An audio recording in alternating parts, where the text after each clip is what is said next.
Hi అండి, అందరికి నమస్కారం. Welcome back to our channel.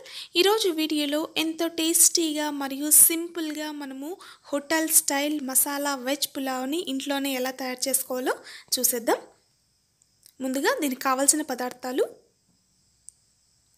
Carrot, ఆలుగడ్డ, బీన్స్, టమాటా, కొత్తిమీర, పుదీనా, పచ్చి బఠానీ, పచ్చిమిర్చి, ఉల్లిపాయలు. ఈ విధంగా వీటిని కట్ చేసి పెట్టుకోవాలి.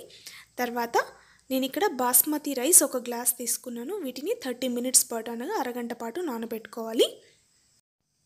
తర్వాత బిర్యానీ ఇంగ్రీడియంట్స్: బిర్యానీ ఆకు, స్టార్ పువ్వు, మరాఠీ మొగ్గ, లవంగాలు, జీడిపప్పు, యాలకులు, చెక్క. ఈ విధంగా బిర్యానీ మసాలాలన్నింటినీ మనం రెడీ చేసుకోవాలి.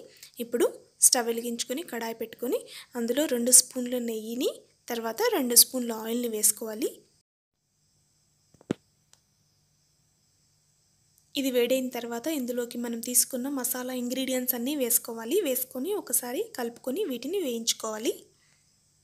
ఇవి వేగిన తర్వాత మనము ఉల్లిపాయలు వేసుకొని వేయించుకోవాలి. తర్వాత ఇందులోకి అల్లం వెల్లిగడ్డ పేస్ట్, అదేవిధంగా పచ్చిమిర్చి, టమాటా ముక్కల్ని కూడా వేసుకొని కలుపుకుంటూ వేయించుకోవాలి.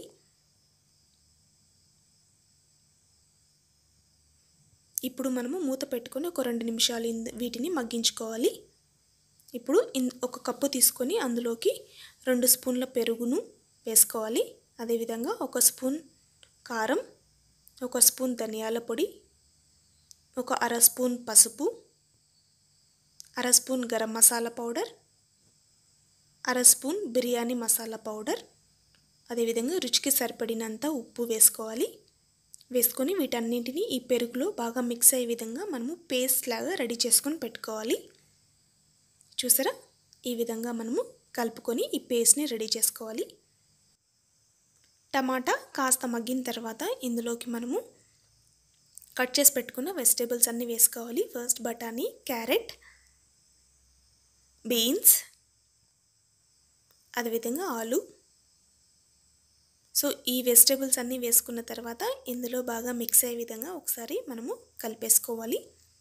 కలుపుకొని మూత పెట్టుకొని ఒక 3 నుంచి 4 నిమిషాల పాటు మనము వెజిటేబుల్స్ కొద్దిగా మెత్తగా అయ్యేంత వరకు ఉడికించుకోవాలి. ఒక 3 నిమిషాల తర్వాత ఇందులోకి మనము రెడీ చేసి పెట్టుకున్న మసాలా పేస్ట్ని వేసుకోవాలి. ఈ మసాలా పేస్ట్ వేసుకునేటప్పుడు స్టవ్ ఫ్లేమ్ని తగ్గించుకొని మనం వేసుకోవాలి, ఎందుకంటే ఇందులో పెరుగు మిక్స్ చేసాం కాబట్టి. సో ఇలా ఒకసారి బాగా మనము కలుపుకొని 2 నిమిషాల పాటు ఉడికించుకుంటే ఈ మసాలా పౌడర్లన్నీ వెజిటేబుల్స్కి పట్టి వెజ్ పులావ్ అనేది చాలా టేస్టీగా ఉంటుంది. సో ఇప్పుడు మనము అరగంట పాటు నానబెట్టుకున్న రైస్ని వేసుకోవాలి. వేసుకొని తర్వాత కొత్తిమీర, పుదీనాను కూడా వేసుకొని మెల్లగా ఒకసారి ఇలా వీడియోలో చూపిస్తున్న విధంగా మనము మిక్స్ చేసుకోవాలి.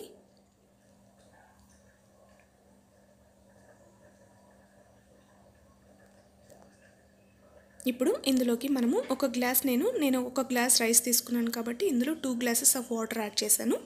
సో 2 గ్లాసుల వాటర్ని యాడ్ చేసుకొని మనము మూత పెట్టుకొని మీడియం ఫ్లేమ్లో ఒక 3 నిమిషాల పాటు ఉడికించుకోవాలి.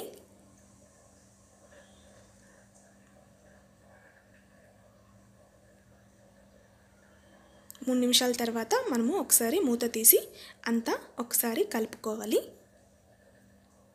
కలుపుకొని ఇప్పుడు మనము మరి మూత క్లోజ్ చేసుకొని ఒక 5 నిమిషాల పాటు లో ఫ్లేమ్లో ఉడికించుకోవాలి. లో ఫ్లేమ్లో 5 నిమిషాలు ఉడికించేసుకున్న తర్వాత 10 నిమిషాల పాటు మూత తీయకుండా దమ్లో పెట్టాలి. సో ఇలా చేయడం వల్ల రైస్ అనేది బాగా ఉడుకుతుంది.